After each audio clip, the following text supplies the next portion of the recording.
Welcome, dear viewers. For more thrilling and exclusive stories every week, become a member. Now sit back, relax, and enjoy your coffee. The good news from the Webb telescope team was that they'd found it. A massive, manufactured object coming towards us. The bad news? Their calculations showed it has been accelerating silently for half a century, hiding its approach with some kind of stealth technology we can't comprehend. But the truly terrifying news, the news they're not telling you, just came in this morning. The only reason we can see it now is because it has finally stopped accelerating. It started its braking burn. It's not coming anymore. It's arriving. My name is Danny Kowalski, and 3 weeks ago I was just another maintenance tech at the Goldstone Deep Space Communications Complex in California's Mojave Desert.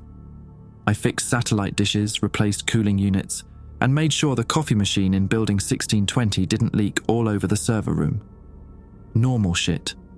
The kind of work that pays the bills and doesn't require you to think too hard about the vastness of space or humanity's place in it. That changed when Dr. Nathaniel Briggs pulled me aside after my Thursday night shift. Briggs was one of those NASA guys who looked like he'd been born in a lab coat, wire-rimmed glasses, perpetually messy hair, and the kind of pale complexion that came from spending too much time indoors staring at data streams. He'd never spoken to me before, which made his sudden interest unsettling. Danny, right. He'd approached me by the employee parking lot, where the desert wind was already starting to pick up for the night. I need someone I can trust for a special assignment, someone who can keep their mouth shut and follow instructions exactly. I should have walked away right then, should have told him I wasn't interested in whatever classified bullshit he was peddling. But the truth is, I needed the money. My divorce had cleaned me out, and the overtime pay from special assignments was the only thing keeping me from moving back in with my brother in Bakersfield. What kind of assignment? I asked, fishing my truck keys from my pocket. Briggs glanced around the empty parking lot, then pulled out a manila envelope sealed with red tape. Official stuff. The kind that comes with security clearances and non-disclosure agreements. There's a facility about 40 miles northeast of here, off the books. We need someone to monitor things, make sure certain protocols are followed. He handed me the envelope.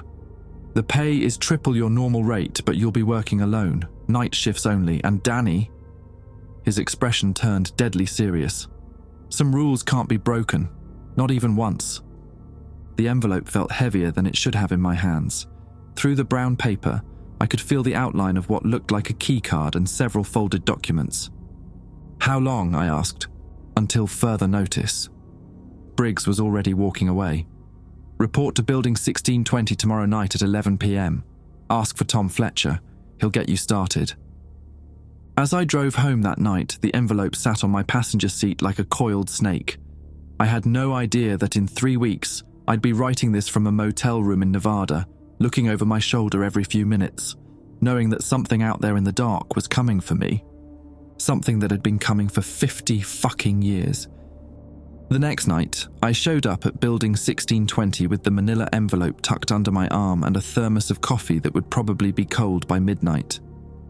The building looked the same as always, a squat concrete structure that housed the main communication arrays, surrounded by the usual collection of satellite dishes pointing at various corners of the sky. Tom Fletcher was waiting for me in the lobby, and he looked nothing like what I'd expected. Where Briggs had been all nervous energy and scientific anxiety, Fletcher was built like a retired Marine. Broad shoulders, close-cropped grey hair, and the kind of steady gaze that suggested he'd seen some shit in his time. He wore civilian clothes, but something about the way he carried himself screamed military. You Kowalski? He asked, extending a calloused hand.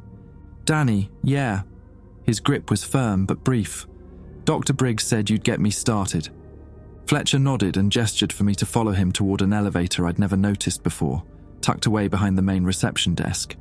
He swiped a card that looked identical to the one in my envelope, and the doors opened with a soft hiss.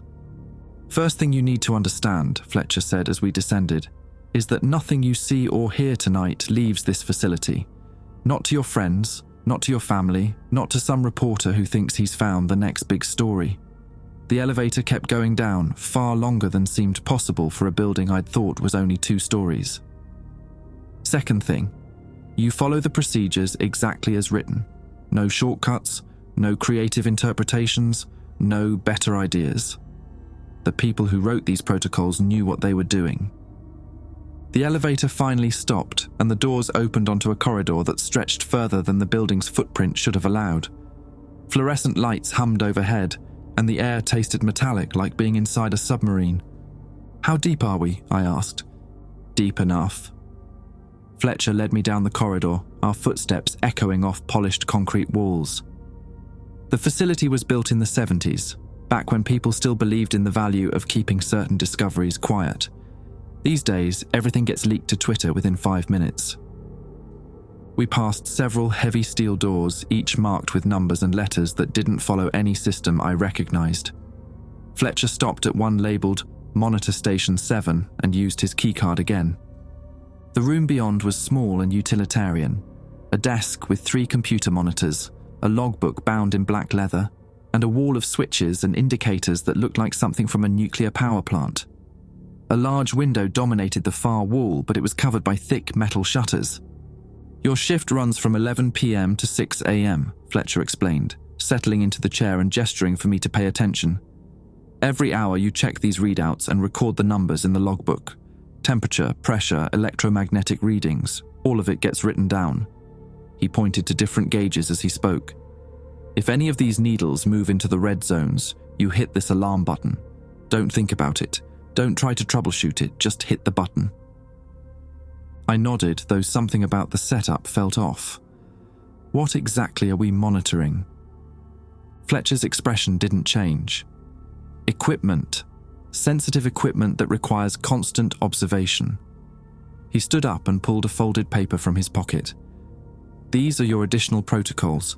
Read them carefully, memorize them, then put the paper in this shredder." He pointed to a small machine under the desk. "Some of them might seem strange, but every single one exists for a reason." He headed for the door, then paused. "One more thing, Danny. You'll hear sounds sometimes. Voices, maybe footsteps in the corridor outside.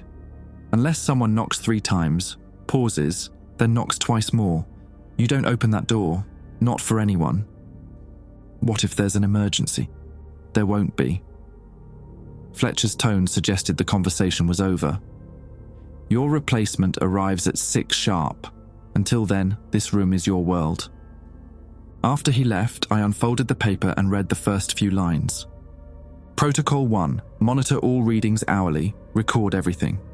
Protocol 2, window shutters remain closed at all times. Protocol 3, if you hear the sound of children playing, check reading station Alpha immediately. Children playing? We were in the middle of the fucking Mojave Desert, miles from the nearest town. I looked at the shuttered window and felt something twist in my gut. Whatever was out there, whatever this facility was really monitoring, it wasn't just sensitive equipment.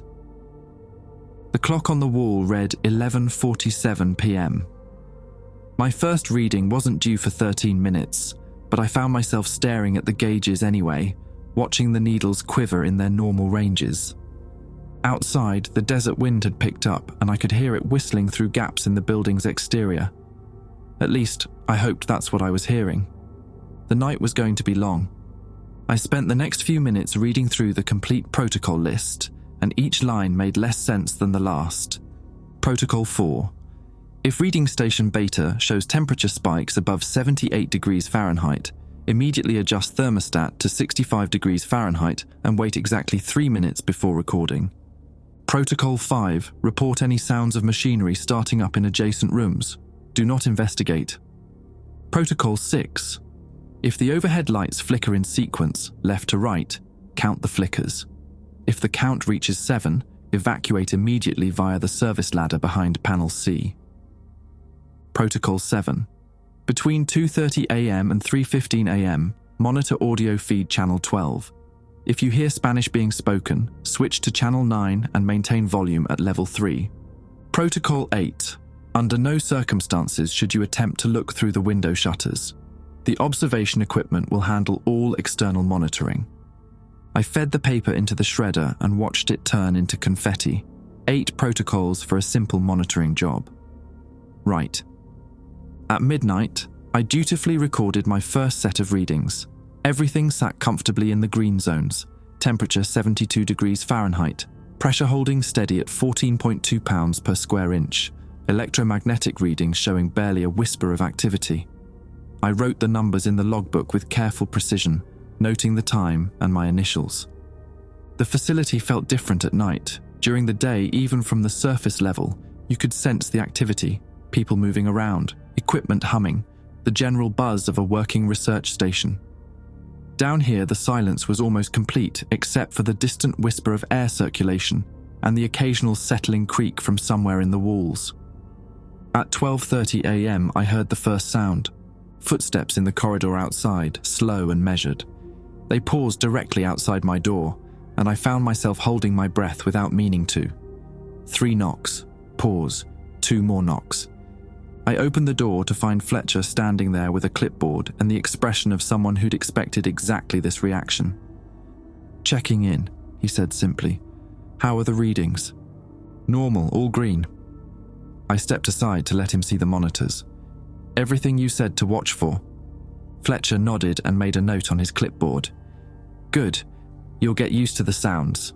The facility runs deep, and sound carries in strange ways through all that concrete and steel." He paused at the door. "One thing I forgot to mention, around 2 a.m. you might start feeling drowsy. There's coffee in the bottom desk drawer, but don't drink more than 1 cup. The caffeine can interfere with some of the more sensitive readings." After he left, I found the coffee, instant stuff in packets, the kind that tasted like burnt water but would keep you awake through anything. I made a mental note for later and went back to watching the gauges. The hour passed slowly. I found myself staring at the shuttered window more than I should have, wondering what kind of observation equipment was handling the external monitoring. The shutters looked heavy-duty, the kind you'd use to protect against hurricane winds or worse.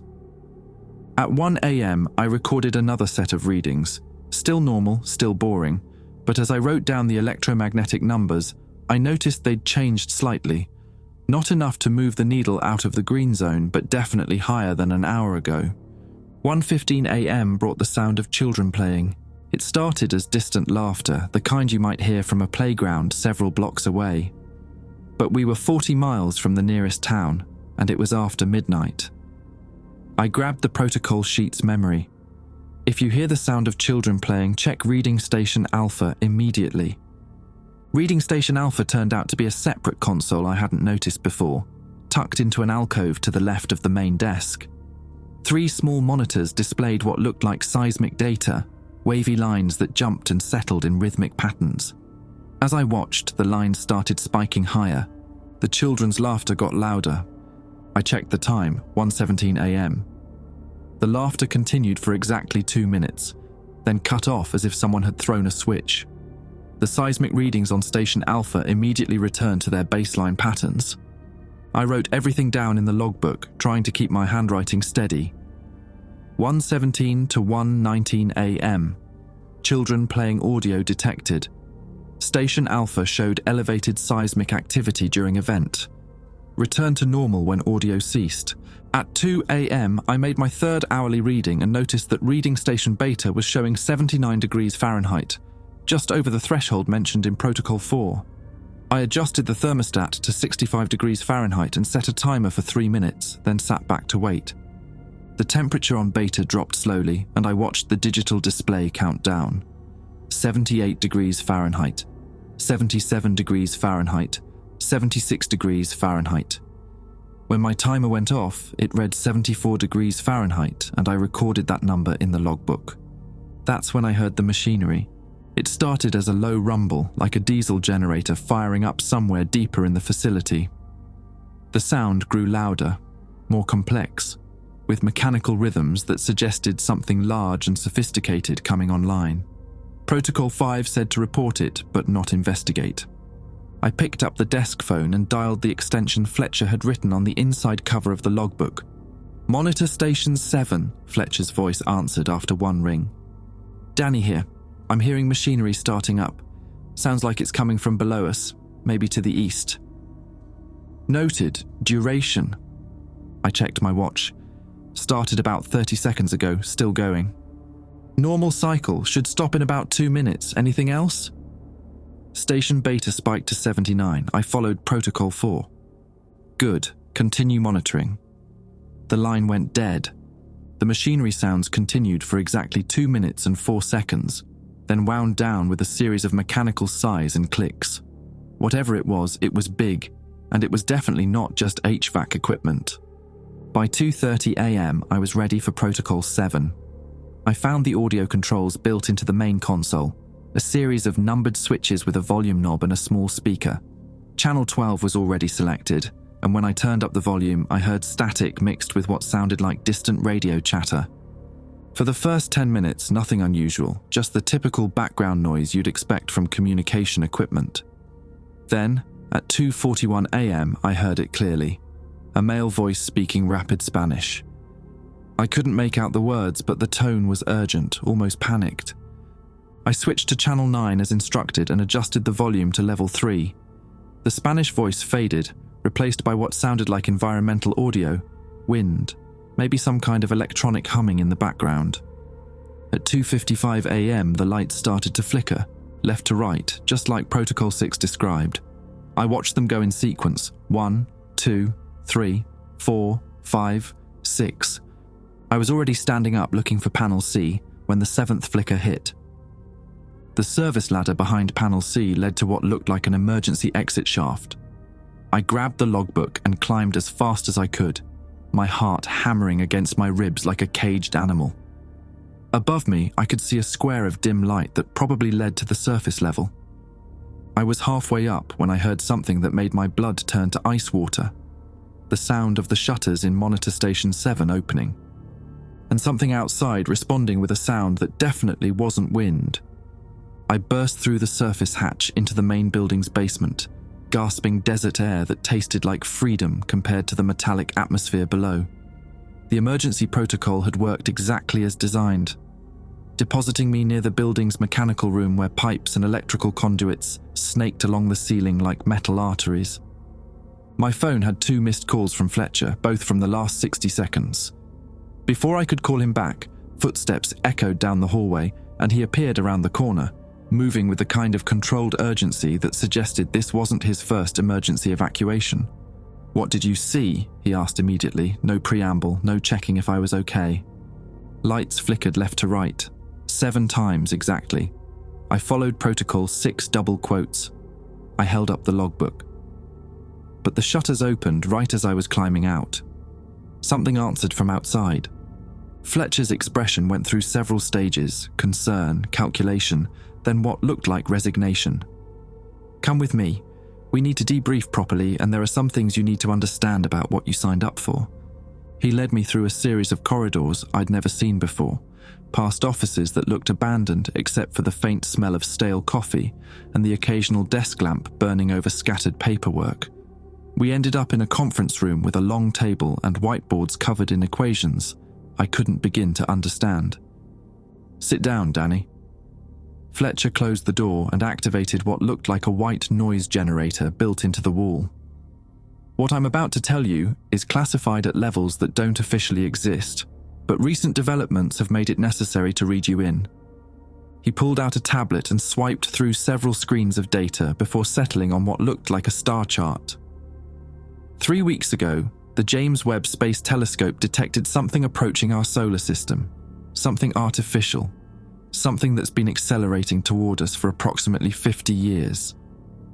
The words hit me like cold water. Approaching. Like a spacecraft? Like a spacecraft, yes, but not built by any human civilization. Fletcher tapped the screen, zooming in on a section of space that showed nothing but black to my eyes. The object is massive, roughly the size of Manhattan, and it's been using some kind of propulsion system we can't identify. For 5 decades, it maintained a steady acceleration that should have been impossible to hide from our detection equipment. I stared at the tablet, trying to process what he was telling me. So why can we see it now? Because 3 weeks ago, it stopped accelerating and began what appears to be a deceleration burn. The energy signature from its propulsion system is finally detectable by our instruments. Fletcher's voice carried the weight of someone delivering a death sentence. Current projections put its arrival in Earth orbit at approximately 6 weeks from now. The conference room felt smaller suddenly, like the walls were closing in. Arrival for what? We don't know, but we've been monitoring potential contact scenarios since the 1970s, and tonight's incident suggests the object is already having measurable effects on Earth's environment. Fletcher switched to a different screen showing seismic data that looked similar to what I'd seen on Reading Station Alpha. The children's laughter you heard isn't children. It's an acoustic signature that correlates with gravitational disturbances. The machinery sounds indicate automatic systems coming online in response to those disturbances. I thought about the Spanish voice on Channel 12, the temperature spikes, the electromagnetic readings that had been slowly climbing all night. And the other protocols? Early warning systems. The facility was designed to monitor for exactly these kinds of environmental changes. Fletcher rubbed his temples like he was fighting a headache. What happened tonight? The sequence of events leading to the shutter breach, that's new. We've never had a full cascade failure before. Cascade failure? The protocols are designed to prevent certain thresholds from being reached. When you hear the acoustic signature, you check Station Alpha to monitor the gravitational disturbance. When temperatures spike, you adjust the environment to compensate for electromagnetic fluctuations. When the lights flicker in sequence. He paused. That's supposed to be impossible. It means multiple systems are failing simultaneously. The white noise generator hummed steadily, but I could still hear something else underneath it. A distant vibration that seemed to come from the Earth itself. So, what was behind the shutters? Fletcher was quiet for a long moment, studying the tablet screen. We call them scouts. Preliminary contact attempts that began appearing sporadically about 10 years ago. Usually just brief visual manifestations that lasted a few seconds at most. But tonight, he showed me a different screen, this one displaying what looked like a security camera feed timestamp from 43 minutes ago. The image was dark, but I could make out the exterior of the monitoring station. The heavy shutters were open, revealing a window that should have looked out onto empty desert. Instead, something stood in the frame. Tall, roughly humanoid, but with proportions that were subtly wrong. Too thin, joints that bent in directions that made my eyes water to follow, and what might have been a face that seemed to shift and blur whenever I tried to focus on it. How long was it there? I asked. 17 minutes. It left when you reached the surface level. Fletcher closed the tablet. Danny, what I'm about to ask you is completely voluntary, but we need someone to continue monitoring. The contact events are accelerating, and we can't afford to have an unmanned station during the next 6 weeks. I thought about my ex-wife, about the money I owed, about my brother's couch in Bakersfield. Then I thought about something the size of Manhattan heading toward Earth with unknown intentions. What happens if I say no? Nothing. You sign a non-disclosure agreement, take a generous severance package, and go back to your regular maintenance schedule. You pretend tonight never happened. Fletcher's tone suggested he didn't think that was a realistic option. But the monitoring continues, with or without you. And if these contact events keep escalating, someone's going to die down there. Someone's going to die anyway if we can't figure out what these scouts are looking for. Fletcher stood up and moved to one of the whiteboards, pointing at equations that meant nothing to me. The object approaching us isn't random. It's responding to something specific about Earth. Something that's been drawing its attention for half a century. These contact events, these environmental disturbances, they're increasing in frequency and intensity as it gets closer. I stared at the whiteboard, at the incomprehensible mathematics that apparently described humanity's first contact with an alien intelligence. What kind of response time do we have if things go wrong? From the monitoring station? About 30 seconds to reach the emergency ladder. From Earth's surface to wherever that object is headed. Fletcher's smile was grim. There isn't enough time in the universe. The vibration I'd been hearing grew stronger, and now I could feel it through the floor, through my chair, through my bones. Something was moving deep underground, and it was big enough to shake a facility built to withstand earthquakes. I need to think about it, I said. You have until tomorrow night, but Danny... Fletcher deactivated the white noise generator, and in the sudden quiet, I could hear alarms going off somewhere in the distance. Don't think too long. According to our latest calculations, the object will be close enough for visual confirmation within the week. After that, everything changes. As if on cue, the lights in the conference room flickered. Not left to right this time, but all at once, like something had briefly interrupted the power grid for the entire facility. When they came back on, Fletcher was already heading for the door, his tablet chirping with incoming alerts. "Get some sleep," he called over his shoulder. "If you decide to come back tomorrow night, bring more coffee. And Danny, whatever you do, don't look up at the sky tonight. Trust me on that one." I sat alone in the conference room for several minutes after he left, listening to the alarms and feeling the building vibrate around me like a tuning fork struck by an impossibly large hand. Outside, the desert wind was picking up again, but underneath it I could swear I heard something else. The distant sound of children playing, carried on frequencies that made my teeth ache.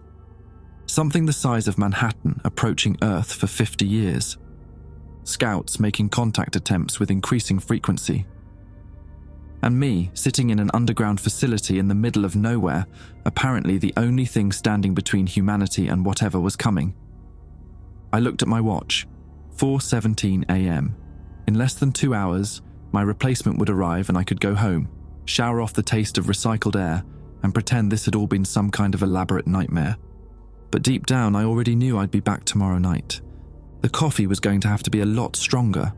I spent the next day trying to convince myself I wouldn't go back.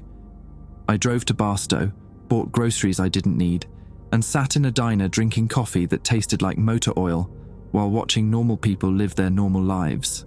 None of them knew that something was coming. None of them had seen what I'd seen behind those shutters. But by 10:30 p.m, I was parked outside building 1620 again, holding a fresh thermos and a bag of energy bars that would probably taste like cardboard. Fletcher met me at the elevator, and I could tell immediately that something had changed. His usual military composure was strained around the edges, and there were dark circles under his eyes that suggested he hadn't slept since our conversation. "Rough day?" I asked as we descended. 3 more facilities reported contact events in the last 18 hours. Colorado, New Mexico, and one in Arizona that's been offline since this morning. He handed me a modified tablet, heavier than the one from yesterday, with additional ports and what looked like a radiation detector built into the case. "We're implementing enhanced monitoring protocols. This will log everything automatically and transmit to the main facility every 15 minutes. The corridor felt different tonight. The fluorescent lights seemed dimmer, and there was a taste in the air like copper pennies and ozone. We passed the same numbered doors, but now I noticed that some of them had red lights blinking above their frames. "What's behind those doors?" I asked. "Equipment, storage, things you don't need to worry about." Fletcher's tone discouraged further questions. "Your job tonight is the same as before, but with some additions." He handed me another folded paper. "Additional protocols, study them, memorize them, shred them." Monitor Station 7 looked identical to the night before, except for a new console that had been installed to the right of the main desk. 3 monitors showed what appeared to be satellite feeds, real-time images of the desert surrounding our facility from multiple angles. "External monitoring," Fletcher explained. "If you see movement on any of these feeds, document it but don't react. The scouts are becoming more active, and we need to establish baseline behavioral patterns." After he left, I unfolded the new protocols. Protocol 9. If external monitors show multiple scouts simultaneously, record the count and note any coordination between movements. Protocol 10. Should you observe a scout making direct contact with facility exterior, immediately switch audio monitoring to channel 15 and record all communications. Protocol 11. If temperature readings exceed 85 degrees Fahrenheit on any station, evacuate immediately. Do not attempt to adjust thermostat. Protocol 12. Any acoustic signatures lasting longer than 5 minutes indicate escalated contact attempts. Monitor seismic data and prepare for facility lockdown. I fed the paper into the shredder and settled in for what promised to be a much more interesting night than the last one. The first hour passed quietly. All readings remained in normal ranges, and the external monitors showed nothing but empty desert and the occasional jackrabbit. I recorded everything dutifully, noting that the electromagnetic readings were slightly higher than they'd been 24 hours ago. At 12:30 a.m., the first scout appeared. It showed up on monitor 2, standing about 50 yards from the facility's northeast corner. From this angle and distance, it looked almost human, tall, thin, wearing what might have been dark clothing. But as I watched, it moved in a way that made my eyes struggle to track it, like it was skipping frames in a film reel. I logged the sighting and time, then kept watching. The scout stood motionless for exactly 11 minutes, then simply wasn't there anymore. No walking away, no fading out, just gone between 1 second and the next. At 1 a.m., I recorded my second set of readings and noticed that Station Alpha was showing elevated activity, even though I hadn't heard any children's laughter. The seismic patterns were different too, more regular, almost rhythmic, like a heartbeat. 1:15 a.m. brought the second scout. This one appeared on monitor 3, closer to the facility, maybe 20 yards from the south wall. It was taller than the first one, and something about its silhouette was wrong in ways I couldn't identify. Too many joints maybe, or joints in the wrong places. 1:17 a.m. third scout, monitor 1. 1:19 a.m. fourth scout, monitor 2. 1:23 a.m. fifth scout, monitor 3. This one standing exactly where the second one had been. I was logging the fifth sighting when I realized they were surrounding us. The tactical implications hit me like a brick. 5 scouts positioned at roughly equal intervals around the facility perimeter. Not random appearances, coordinated positioning. They were setting up some kind of perimeter. Protocol 9 said to record the count and note coordination. I wrote everything down, trying to keep my handwriting steady while watching 5 otherworldly figures maintain perfect formation around our underground bunker. At 1:30 a.m. they all disappeared simultaneously, and that's when the children started laughing. But this wasn't the distant playground sound from the night before. This was loud, immediate, like kids were running through the corridors right outside my door. The laughter echoed and overlapped, dozens of voices creating a cacophony that made my skin crawl. Station Alpha went absolutely crazy. The seismic readings spiked beyond anything I'd seen, the needles practically bouncing off their maximum positions. According to Protocol 12, acoustic signatures lasting longer than 5 minutes meant escalated contact attempts. The laughter continued for exactly 7 minutes. When it stopped, the silence was so complete I could hear my own pulse in my ears. Station Alpha settled back to normal readings, but now all 3 external monitors showed static. I tried switching between feeds, adjusting the signal strength, even unplugging and reconnecting the cables. Nothing worked. Whatever was outside had effectively blinded our surveillance system. At 2 a.m. I recorded readings that made my stomach drop. Temperature on Station Beta, 82 degrees Fahrenheit and climbing.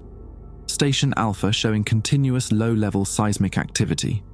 Electromagnetic readings higher than I'd ever seen them. I called Fletcher.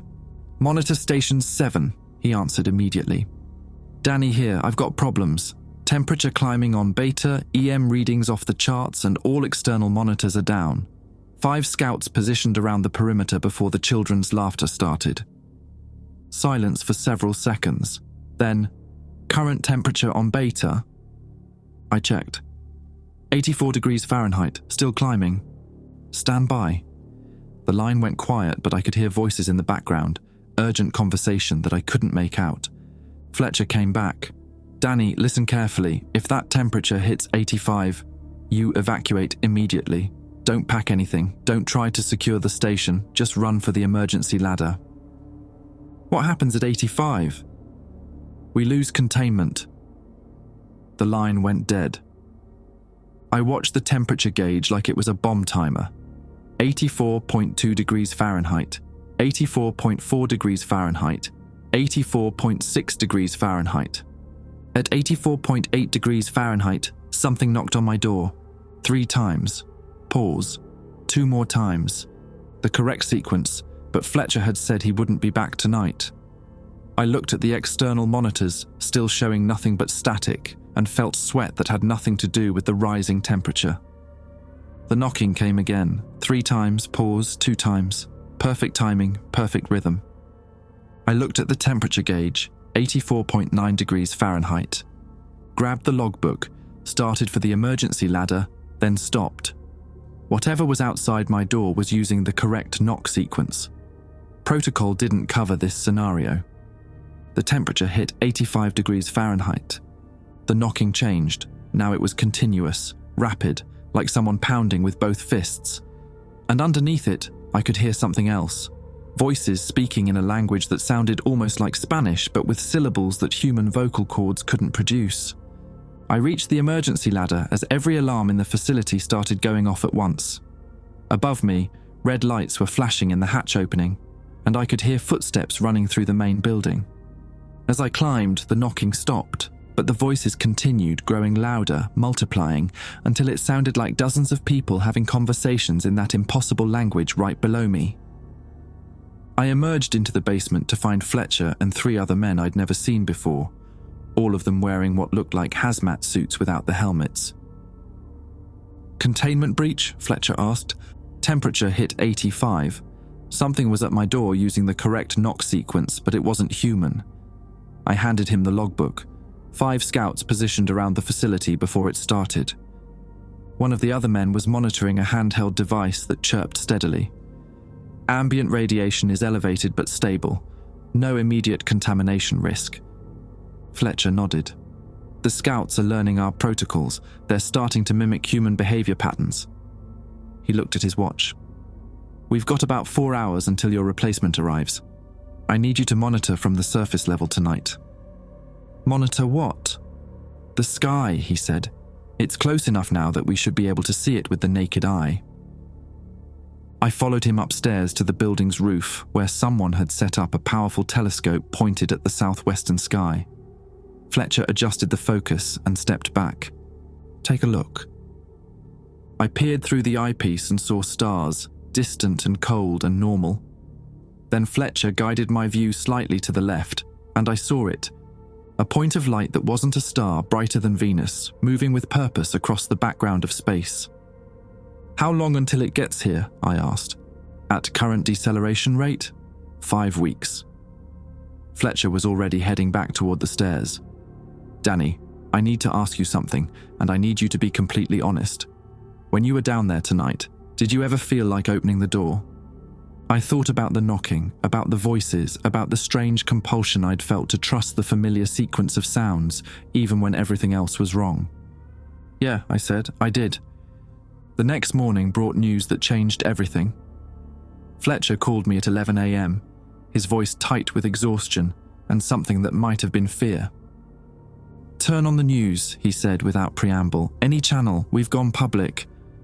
I fumbled for the remote and flipped to CNN. The headline banner read, "Unexplained seismic events across southwestern US." A serious-looking anchor was discussing reports of ground vibrations and electromagnetic disturbances from Nevada to New Mexico, all centered around known NASA communication facilities. "Scientists remain baffled by the coordinated nature of these events," the anchor continued. "The USGS reports seismic activity that doesn't match known earthquake patterns, and several amateur radio operators have reported unusual interference on multiple frequencies." Fletcher's voice cut through the broadcast. "We've got maybe 12 hours before someone connects the dots. After that, this place is going to be crawling with reporters, conspiracy theorists, and federal agents who don't have the clearance to know what we're really doing here." "What does that mean for tonight?" "It means tonight might be our last chance to gather useful data before this whole operation gets shut down or goes completely dark." I could hear papers shuffling in the background. "Danny, I need to ask you to do something that goes beyond your normal duties. We've received authorization to implement the final protocol." Something in his tone made my mouth go dry. "There's a final protocol." "Protocol 13. It's only activated when we're certain that contact is imminent and our containment measures have failed." Fletcher paused. "It requires a volunteer to remain in the monitoring station during a full contact event. No evacuation procedures, no safety measures. Just observation and documentation until..." "Until what?" until we understand what they want. I sat on my couch watching talking heads debate seismic data while contemplating the real possibility that I might not survive the night.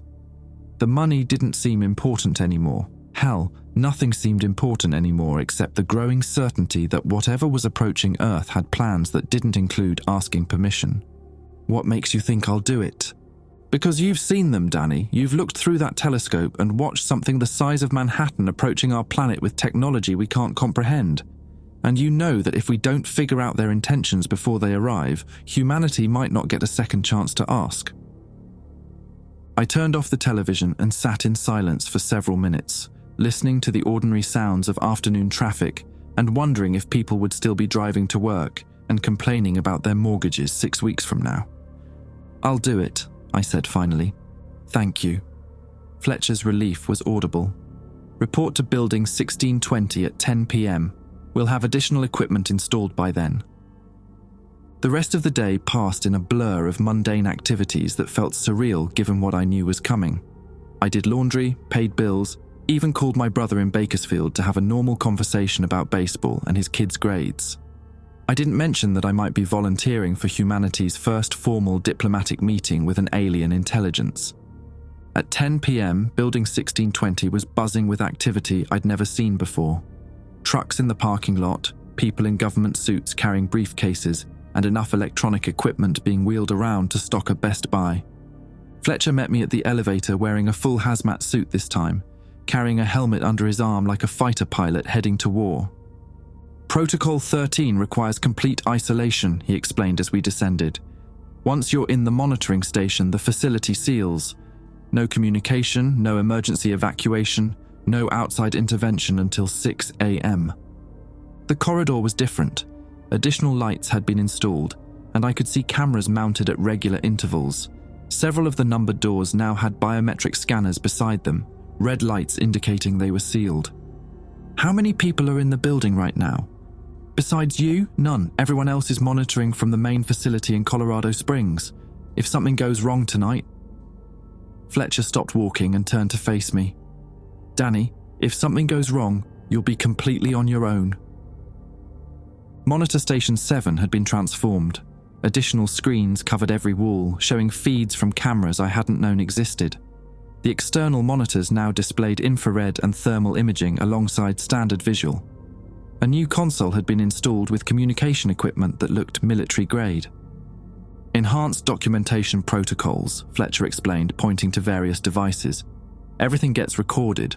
Audio, visual, electromagnetic, even air composition. If they make contact tonight, we'll have a complete record."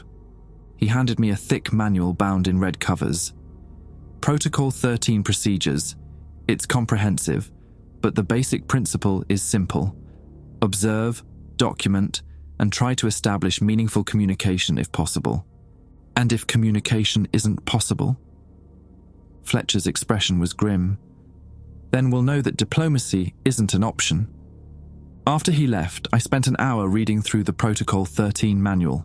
Most of it was technical specifications for the recording equipment, but the final section made my hands shake. In the event that scout entities demonstrate hostile intent or attempt facility breach, the monitoring technician is authorized to transmit a Class 1 alert using the emergency broadcast system.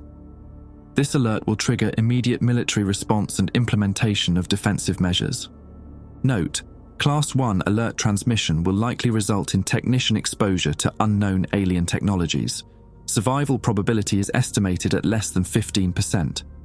I put the manual down and looked around the monitoring station. Everything I needed to potentially save humanity was within arm's reach. Everything I needed to probably get myself killed was there too.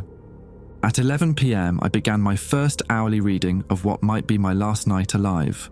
All systems showed elevated readings from the start. Temperature on Station Beta was already at 76 degrees Fahrenheit. Electromagnetic levels were twice normal baseline, and Station Alpha was registering continuous low-level seismic activity that suggested something large moving deep underground. The external monitors showed nothing unusual: empty desert, clear sky, the normal scatter of infrared signatures from small animals and cooling rocks. But there was something different about the quality of the darkness outside, like it was deeper than it should be. At 11:30 p.m, the first scout appeared on monitor 4. This one was different from the others I'd seen, taller, with a silhouette that seemed more detailed, more complete. As I watched, it turned toward the camera with movements that looked almost natural, almost human. Then it waved. A simple gesture, unmistakably intentional. The scout raised what might have been an arm and moved it back and forth in the universal human greeting. I documented the sighting and realized my hands were trembling. They were learning, adapting, trying to communicate using our own social conventions. At midnight, 3 more scouts appeared simultaneously, one on each remaining monitor. All of them faced the cameras. All of them waved. The temperature on Station Beta jumped to 81 degrees Fahrenheit. 12:15 a.m. brought the sound I'd been dreading. Children's laughter, but different this time. Slower, more deliberate, like a recording being played at the wrong speed. Station Alpha went completely insane, needles jumping beyond their maximum readings. But the laughter didn't stop after 7 minutes. It continued, growing louder until I could feel it through the floor and walls like a physical presence. At 12:30 a.m, something knocked on my door. Not the standard 3-pause-2 sequence, just a single soft tap, like someone asking politely for permission to enter. I looked at the external monitors. All 4 scouts were still in position, still facing the cameras, still waving, now in perfect synchronization. Another soft knock. I checked the communication equipment, made sure everything was recording, then walked to the door. Protocol 13 was clear. Establish meaningful communication if possible. Hello, I called through the steel door. Silence. Then, in a voice that sounded almost human but with inflections that made my teeth ache. Hello, Danny. They knew my name. Who are you? I asked. We are. The voice paused, like it was searching for the right words. We are scouts. We prepare the way. Prepare for what? For integration, for the joining. Your people have been selected. The temperature on Station Beta hit 85 degrees Fahrenheit, but this time I didn't run. Protocol 13 overrode all previous evacuation procedures. Selected for what? I pressed. To serve. To become part of the greater purpose. Your planet has resources we require. Your species has characteristics we value. The voice was getting clearer, more natural, like it was learning human speech patterns in real time. You will help us harvest what we need. The external monitors flickered and suddenly I could see dozens of scouts positioned around the facility. Not just 4, dozens, all standing in perfect formation, all facing the cameras. And if we refuse? Refusal is not relevant. Your governments cannot comprehend our technology. Your military cannot threaten our vessels. Resistance will only delay the inevitable integration. The voice paused again. But you, Danny, have been useful. You have helped us understand your protocols, your behaviors, your weaknesses. We offer you a choice. I was recording everything, but my training told me this conversation was heading somewhere I didn't want to go. What kind of choice? Join us willingly and retain your individual consciousness during integration. You will serve as a liaison between our species, or resist and become another harvested resource. The lights in the monitoring station flickered, but not in the left-to-right pattern of Protocol 6. All at once, like something was drawing massive amounts of power from the electrical grid. How long do I have to decide? The harvesting begins in 17 days when our primary vessel achieves optimal orbital position. You have until then to prepare your facility for integration procedures. Integration procedures. Your people will need to understand their new role in our expansion. Some will serve as biological resources, others will serve as computational matrices. A few, like you, will serve as management interfaces. The voice was completely natural now, conversational, like we were discussing weekend plans instead of the enslavement of humanity. I looked at the communication equipment, at the Class 1 alert transmission button that would trigger military response and probably get me killed. I need time to think about it, I said. Of course, We understand human decision-making processes require deliberation. Something that might have been laughter came through the door. We have been studying your species for 50 of your years, Danny. We know you will make the correct choice. The knocking stopped. The scouts on the external monitors disappeared simultaneously. The children's laughter faded to silence. But the temperature on Station Beta kept climbing, 86 degrees Fahrenheit, 87 degrees Fahrenheit, 88 degrees Fahrenheit. And for the first time since this all started, I realized the real reason they needed the monitoring stations.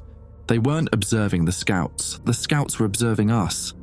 I sat in the monitoring station for the remaining hours of my shift, watching temperatures climb steadily higher while trying to process what I'd learned. The aliens, because that's what they were, despite their careful use of the word scouts, had been studying us like lab rats for half a century. Every monitoring station, every protocol, every carefully recorded observation had been feeding them data about human behavior and responses. We were the experiment. At 4 a.m., I finally worked up the courage to test something that had been gnawing at me since the conversation. I walked to the door and spoke in a normal voice. "Are you still there?" "Yes, Danny." The response came immediately, as if the scout had been waiting patiently outside for hours. "Do you have questions?" "How many of you are there?" "On Earth, I mean."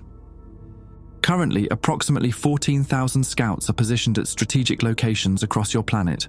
We maintain observation posts near all major population centers and military installations." The voice carried no emotion, just matter-of-fact reporting. "By the time our primary vessel arrives, we will have complete behavioral profiles for your species' leadership structures." 14,000.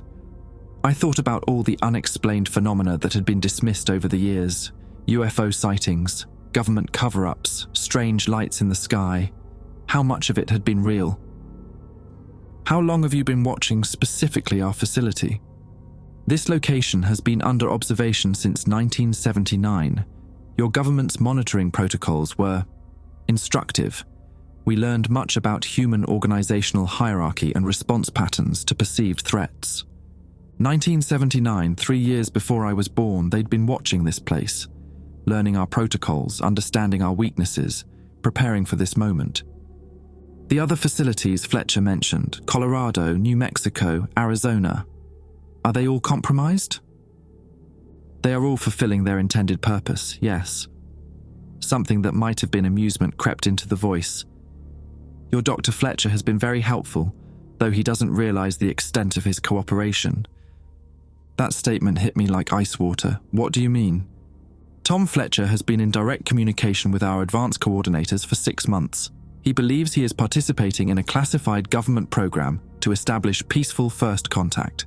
In reality, he has been providing detailed intelligence about your military capabilities and strategic planning processes. Fletcher was working with them. Knowingly or unknowingly, he'd been feeding them information about our defenses, our protocols, our capabilities.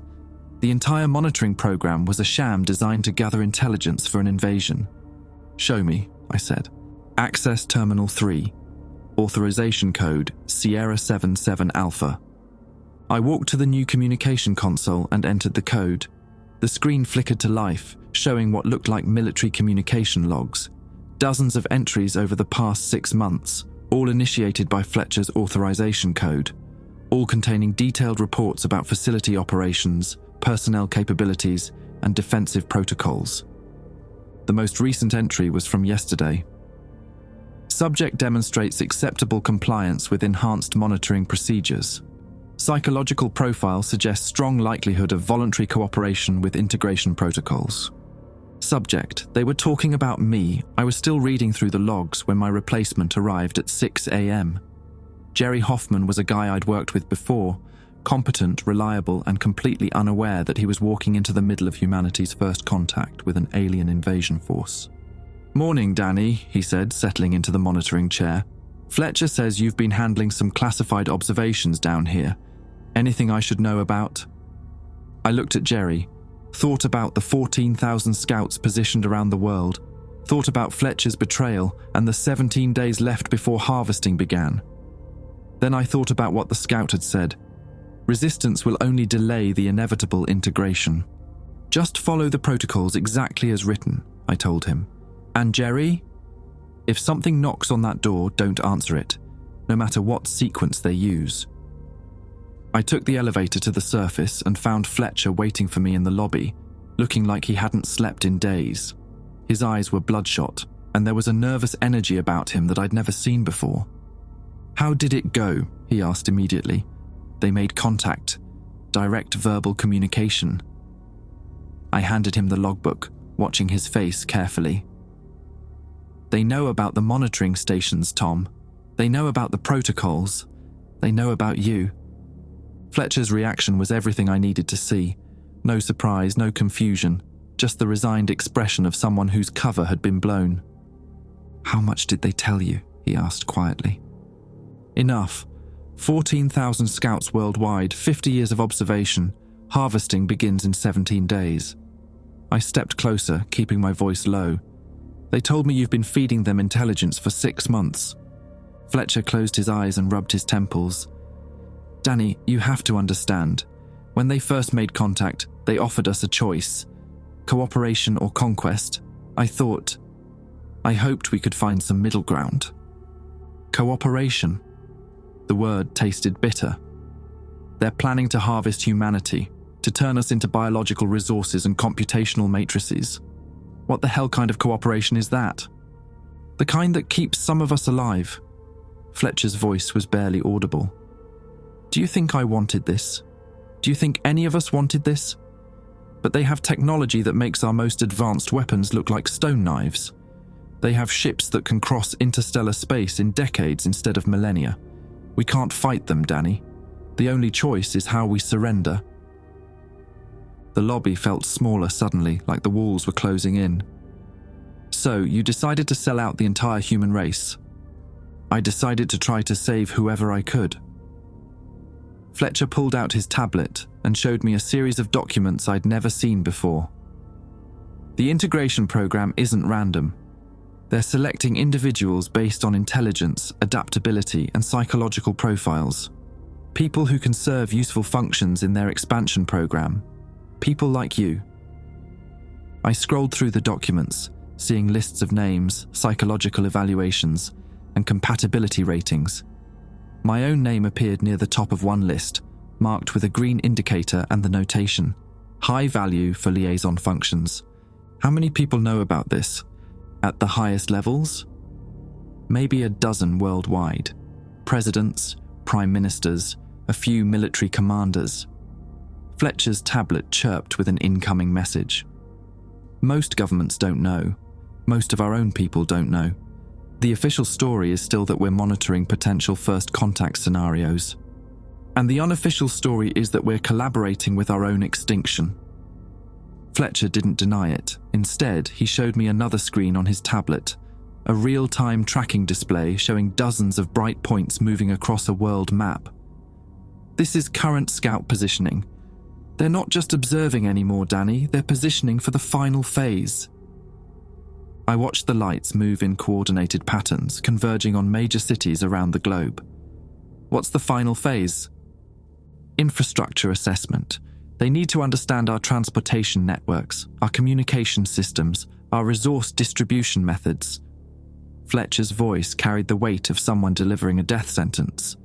They're preparing for the transition period, the time between initial contact and full integration, when they'll need to maintain basic social functions while implementing their organizational changes.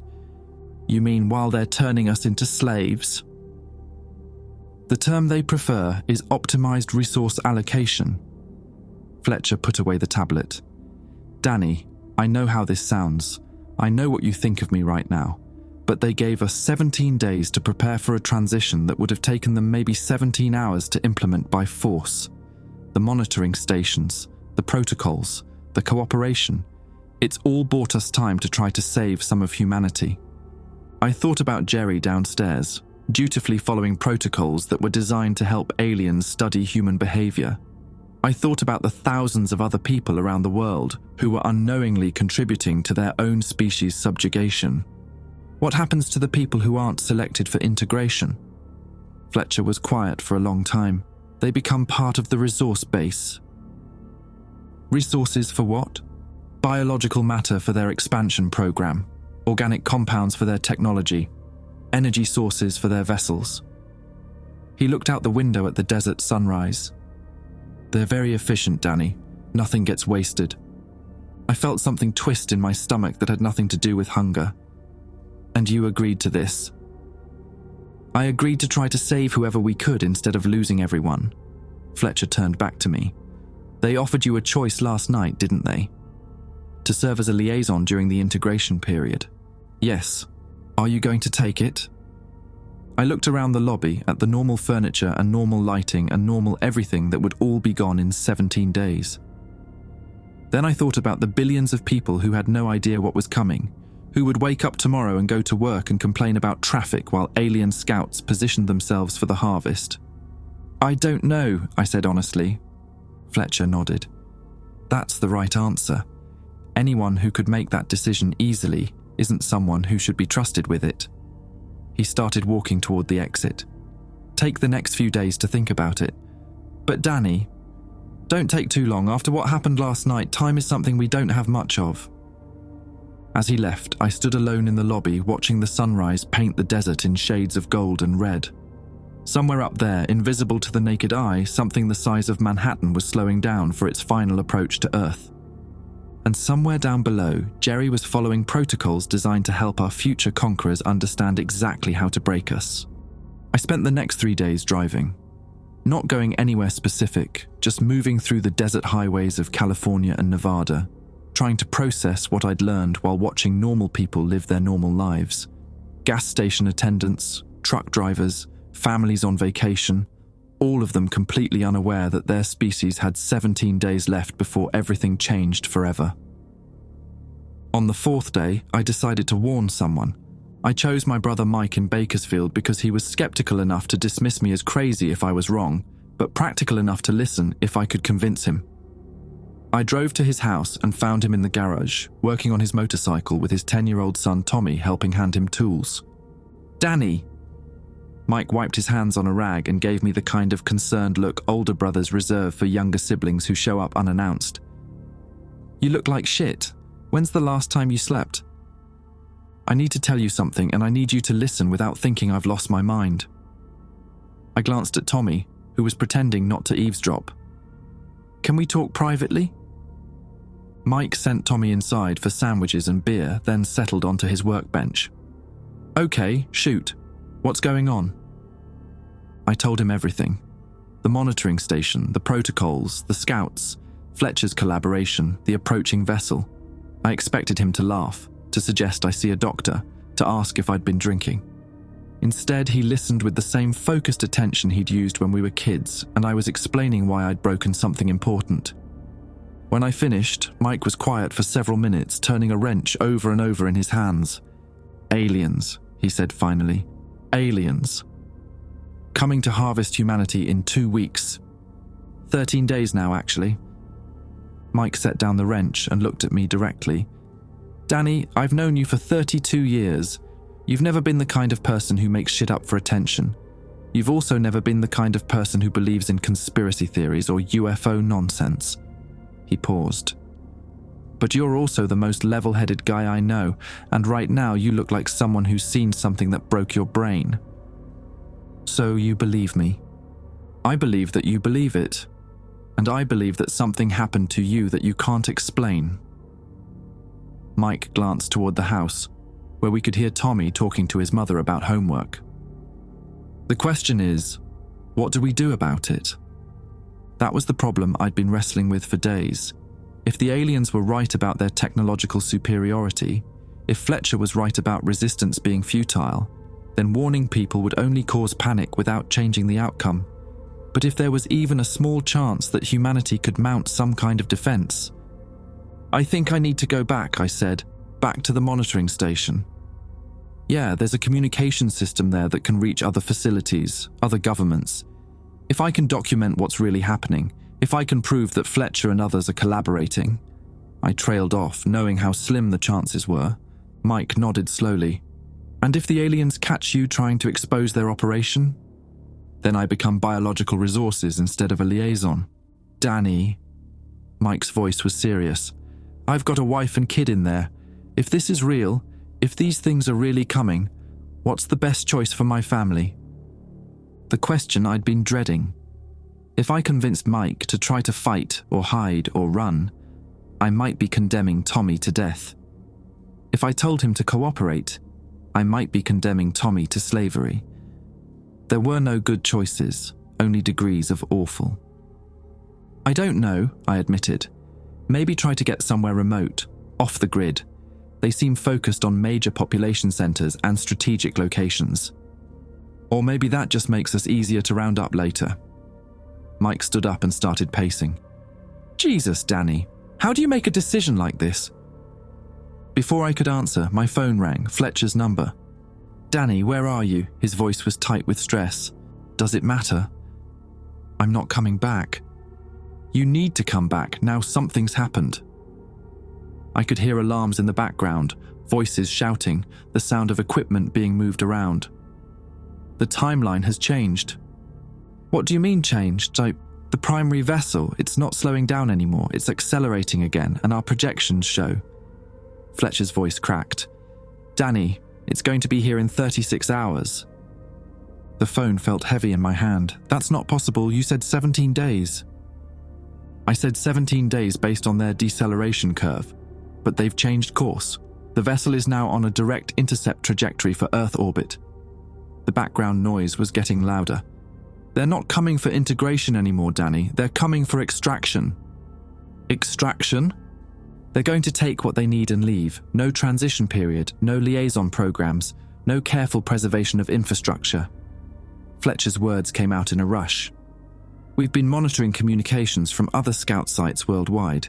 It's the same everywhere, accelerated timeline, emergency protocols, immediate resource acquisition. I looked at Mike, who was watching my face with growing alarm. Why the change? We don't know. Maybe they detected some kind of threat.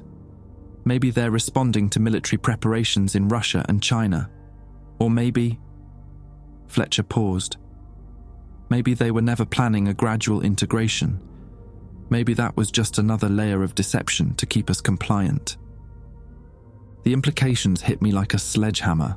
Every moment we'd spent cooperating, every piece of intelligence Fletcher had provided, every hour I'd spent following protocols, it had all been to keep humanity docile while they prepared for a quick smash and grab operation. How many people are going to die, I asked, based on their resource requirements? Conservatively, about 6 billion. They'll leave enough breeding stock and technical specialists to maintain basic infrastructure, then return in 20 years for the next harvest. 6 billion people, most of humanity, gone in less than 2 days. Danny, you need to get back here. The extraction will begin with the elimination of all monitoring stations and personnel. If you're not here to implement the liaison protocols, you'll be classified as a standard resource. I hung up and looked at Mike, who had stopped pacing and was staring at me with an expression I'd never seen before. How long? He asked. 36 hours, maybe less. Mike was quiet for a moment, then walked to the garage door and closed it. Tommy, he called toward the house. Pack a bag, we're going camping. Now?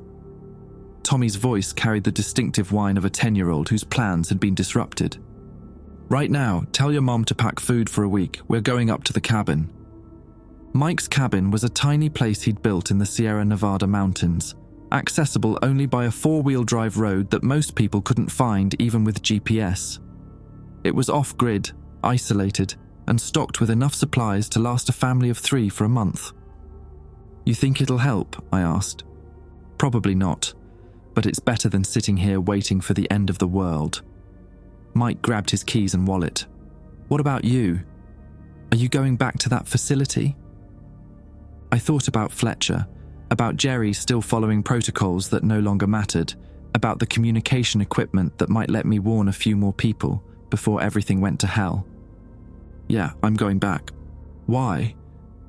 Because someone needs to document what really happened. Someone needs to leave a record of how we were betrayed, how we were deceived, how we failed to save ourselves. I started walking toward my truck. And maybe, just maybe, there's still something I can do to help. Mike followed me outside. Danny, if this is real, if these things are really coming, you're probably going to die. I know. And you're going anyway. Yeah. Mike pulled me into a hug, the kind of fierce embrace we hadn't shared since we were kids. Take care of yourself, little brother, and if you survive this shit, come find us in the mountains. As I drove away from Bakersfield, I could see Mike's family loading their truck in my rearview mirror. Tommy was complaining about leaving his video games behind, completely unaware that he might be one of the lucky ones. The desert highway stretched ahead of me, empty except for the occasional truck hauling freight that would never reach its destination. Above me, the sky was clear and blue and deceptively peaceful. Somewhere up there, hidden from sight, something the size of Manhattan was hurtling toward Earth at speeds that would bring it into orbit in less than 36 hours. And I was driving back to meet it. I'm writing this from Monitor Station 7, 31 hours after Fletcher's call. The facility is empty except for me and whatever's waiting outside that door. Jerry never came back for his shift yesterday, and I can't blame him. If I had somewhere to run, I might have run too. The external monitors show activity that defies description. Hundreds of scouts now surround the facility, standing in perfect formation like soldiers awaiting orders. They don't move, don't communicate, just wait with the patience of beings who have traveled between stars. Above them, the sky has changed. What started as a bright point of light through the telescope is now visible to the naked eye. A dark shape that blots out stars as it passes overhead. Manhattan-sized doesn't adequately describe something that creates its own eclipse. Every few hours, smaller shapes detach from the main vessel and disappear toward the horizon. Extraction teams, probably, heading to population centers and resource collection points. The communication equipment Fletcher installed has been receiving signals for the past 6 hours. Not from other monitoring stations, those went dark yesterday, but from radio operators, emergency services and military frequencies around the world. The reports are consistent. Massive objects appearing over major cities, coordinated power grid failures, and communication blackouts spreading outward from population centers. It's happening exactly as they said it would. Fletcher hasn't returned. I suspect he's either dead or being processed at some higher-level facility where the real collaboration occurred. The tablet he left behind contains files I hadn't seen before, detailed population surveys, resource allocation charts, and something called optimal harvest protocols that I don't have the stomach to read completely. According to the last transmission I received, the extraction process began 4 hours ago in Asia. Radio signals from Japan, China, and Korea simply stopped at approximately the same time. Europe went dark 2 hours later. Based on the pattern, North America has maybe 6 hours left. The scout outside my door has been talking to me periodically, updating me on the progress of what it calls resource acquisition. Its voice has become more human-sounding with each conversation, and I think I understand why now. They're not just studying our behavior, they're absorbing our communication patterns, our languages, our entire cultural framework to make the next harvest more efficient. Danny, the scout said an hour ago, the primary collection phase will begin shortly in your geographical region. Final opportunity to accept liaison status. What happens to the people who were selected for integration? I asked. Integration protocols were discontinued when acceleration became necessary. All biological resources will now be processed uniformly. So even the collaborators get harvested. Fletcher's deal was worthless from the beginning. I've managed to upload everything to several military communication networks and scientific databases. The protocols, the communications logs, Fletcher's files, recordings of my conversations with the scouts. All of it stored in multiple locations with instructions for wide distribution. Maybe someone will find it useful. Maybe future generations will understand how we were manipulated and betrayed. Or maybe there won't be future generations to find it. The temperature readings have been climbing steadily for the past hour. Station Beta shows 91 degrees Fahrenheit and rising. The electromagnetic signatures are off the charts. Something big is coming, and the facility's containment systems are failing in preparation for it. I can see the main vessel now through the security cameras. a massive shadow that stretches across the horizon, blocking out the dawn sky.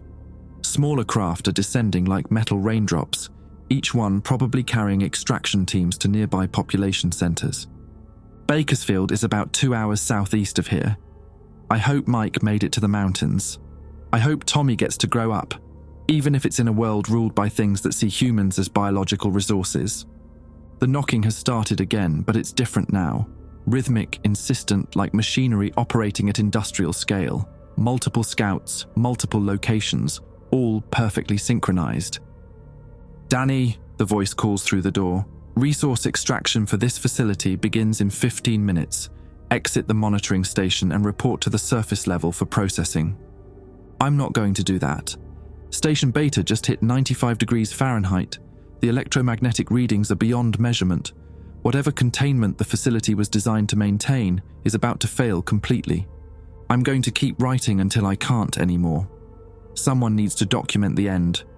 Someone needs to record that we fought, even if we fought too late and with too little. The knocking has stopped. The door is opening. They're here.